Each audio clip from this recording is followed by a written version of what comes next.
परमेश्वर के वचन भजन संहिता 8वें अध्याय के 4थे वचन में लिखा है, तो फिर मनुष्य क्या है कि तू उसका स्मरण रखे, और मनुष्य की संतान क्या है कि तू उसकी सुधि ले। एक सवाल है, सुनने में साधारण, लेकिन क्या मनुष्य के पास इसका उत्तर है? किसी ने कहा है, सुबह होती है, शाम होती है, जिंदगी यूं ही तमाम होती है। कुछ लोगों के लिए जिंदगी एक पहेली है, विडंबना है। वे जी रहे हैं क्योंकि और कोई मार्ग नजर नहीं आता। उनकी धारणा है मनुष्य मात्र कठपुतली है। जीवन के रंगमंच पर हम नाटक के पात्र हैं। जिसे चाहे, जब चाहे, जिस प्रकार चाहे वही यानी परमेश्वर चलाता है। पंजाबी में कहते हैं, करे करावे आपे आप। तो फिर उग्रवाद को कानून बुरा क्यों मानता है, और समाज भी? कुछ लोगों का कहना है ये जीवन स्वप्न है, मिथ्या है, कहानी है, मनुष्य कुछ भी नहीं, शून्य है। महान बुद्धिजीवी इस नतीजे पर पहुंचते हैं कि हम दो व्यक्तियों के संबंध का परिणाम मात्र हैं। उसके आगे ये जीवन किस लिए है, मनुष्य क्यों बना है, कुछ भी पता नहीं। जीवन को बेकार मानकर अटकलें लगाते रहते हैं। ऐसी हालत हमारी क्यों है? बेसिर पैर की बातों पर हम लोगों ने विश्वास क्यों कर लिया है? क्योंकि हम नहीं जानते कि मनुष्य को किसने बनाया, किस लिए बनाया, जीवन का अर्थ क्या है, मनुष्य का अस्तित्व क्या है। इस प्रकार बहुत से पहलू हैं इस प्रश्न के। आइए इन पर विचार करें गंभीरता से। लगभग 200 वर्ष पहले एक दिन एक वकील ने अपने दफ्तर में बैठे बैठे सोचना शुरू किया, मैं वकालत पूरी करके फिर क्या करूंगा, खूब पैसा कमाऊंगा। इतना पैसा कमाने का लाभ? जवाब आया दिल से, फिर रिटायर्ड होकर घर बैठे आराम से खाना बुढ़ापे के दिनों में। उसके बाद अवश्य मर जाऊंगा, फिर क्या होगा? ये प्रश्न आते ही बदन में कंपकपी उठी और दिल उसका घबरा गया। बेचैन दिल से उठकर बाग में टहलने लगा। बैठ गया घास पर, बैठे बैठे प्रार्थना के भाव में बढ़ गया। उसने अपने जीवन पर एक बारगी नजर डाली। वो स्वार्थी था, पाप से भरा था, अपने ऊपर भरोसा करने वाला बन गया था, स्वावलंबी, स्वाभिमानी। सारी कमाई में अब उसे अपनी नासमझी का एहसास हुआ कि सारी मेहनत करने के बावजूद सारी कमाई मैं यूं ही गवा दूंगा। फिर जिसने मुझे बनाया है, भेजा है, क्या जवाब दूंगा? सृष्टिकर्ता जिसने मुझे बनाया, जीवन दिया, पहचान तो लूं उसे।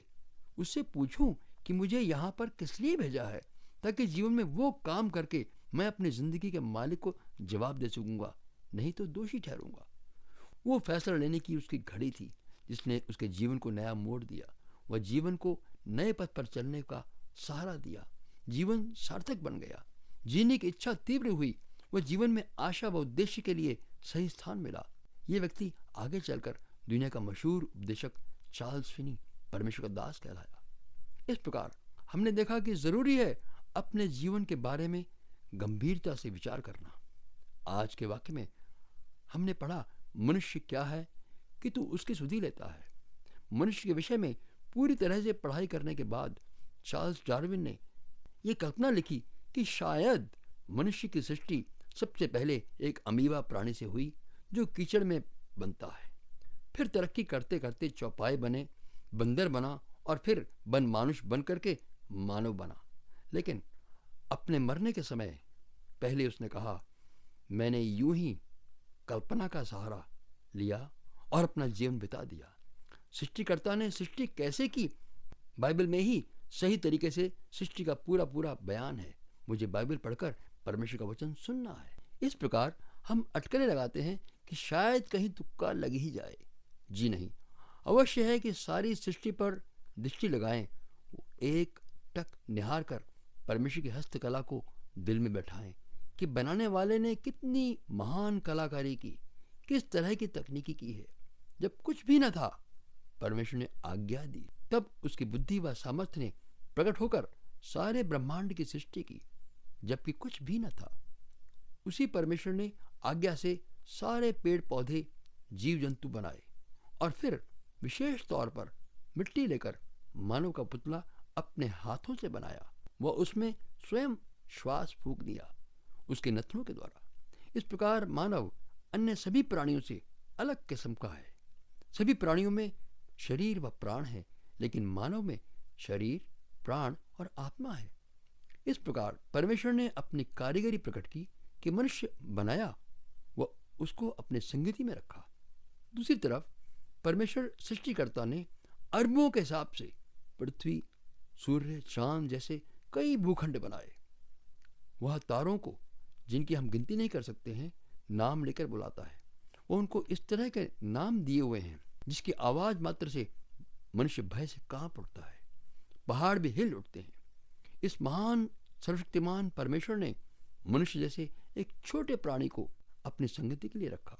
कठपुतली नहीं बनाया, स्वेच्छाधिकारी बनाया।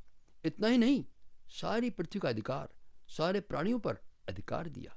इस प्रकार आरंभ से परमेश्वर मनुष्य का प्रेमी मित्र है, लेकिन मनुष्य स्वयं को परमेश्वर से अधिक बुद्धिमान, चालाक समझकर भूल कर बैठा है। परमेश्वर के साथ प्रेम संबंध को तुच्छ जानकर उल्टा मार्ग अपनाया, संबंध की शर्त तोड़ दी, उसकी आज्ञा का, प्रेम का बंधन का उल्लंघन किया। परिणाम स्वरूप मनुष्य परमेश्वर की दृष्टि में दोषी ठहरा, पापी गिना गया। उस पर सजा हो गई जो पहले ही परमेश्वर ने मनुष्य से कही थी कि यह संबंध टूट गया, अर्थात मृत्यु, अर्थात परमेश्वर से सदा के लिए अलग नरक की आग में, जहां गंधक की आग जलती रहती है, वहां जाना होगा। यह वास्तविकता मनुष्य नहीं जान सका, क्योंकि कोई भी मनुष्य मरकर जी नहीं उठा। इसलिए परमेश्वर ने अपने असीम प्रेम के कारण न्याय को स्वयं पूरा चुकाने की पहले ही मनुष्य से, जिसने पाप किया था, ये प्रतिज्ञा कर दी।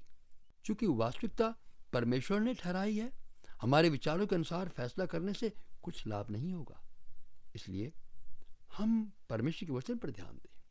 परमेश्वर अपने प्रेम के कारण हमारे पल पल की चिंता करता है, हिसाब रखता है। इतना ही नहीं, उसने हमारे पापों का भी हिसाब स्वयं मनुष्य बनकर चुका दिया है। कहां से सर्वशक्तिमान परमेश्वर, कहां पाप में गिरा प्राणियों से ही नहीं, पौधों से भी डरने वाला मानव। हाय, इतना असहाय और नादान, पर फिर भी घमंड व क्रोध से भरा हुआ है मानव। मनुष्य की कभी न टलने वाली समस्या, बीमारी, पाप की, जो कोड़ की तरह भीतर ही भीतर खाती रहती है, परमेश्वर ने सदा के लिए दूर कर दी। जिस पाप के सजा के कटघरे में हम बंद थे, परमेश्वर ने हमारी सुधि ली, वो कीमत चुकाकर दरवाजा खोल दिया। जी हाँ, यदि अब भी आप किसी किस्म की बुरी आदत या नशा या बीमारी के बंधन में अपने आप को बंधा हुआ महसूस कर रहे हैं, सत्य से अज्ञान है, आप आज ही इस महान सत्य पर विश्वास करके बाहर कदम रखकर देखें तो सही कि आप नया मनुष्य बन जाएंगे। जिस परमेश्वर ने हमारे पापों की कीमत चुकाने, मौत के मुंह से छुड़ाने के लिए स्वयं मनुष्य बनकर मौत अपने ऊपर ले ली, वह हमें किसी भी भली वस्तु से वंचित न रखेगा। आइए हम हेकड़ी छोड़कर दकियानुसी ख्यालों और रूढ़िवादी दीवार से आज़ादी पाने के लिए उसके मधुर व सर्वश्रेष्ठ नाम पर अपना मन लगाएं। वह स्वयं हमें अपना विश्वास देगा। आइए प्रार्थना करें। सृष्टिकर्ता दयालु परमेश्वर, धन्यवाद आपके महान प्रेम व दान के लिए। आज मैं अपनी वास्तविकता को जानकर शर्मिंदा हूँ। आपकी मधुर आवाज़ जो मुझे खुशखबरी दे गई कि मैं मृत्यु, बीमारी व मानव के बनाए रास्तों से पीठ फेरकर आपकी संगति व आनंद पा सकता हूँ, मुझे क्षमा करें। नए सिरे से जीवन आरंभ करने के लिए मुझे छुटकारा दें।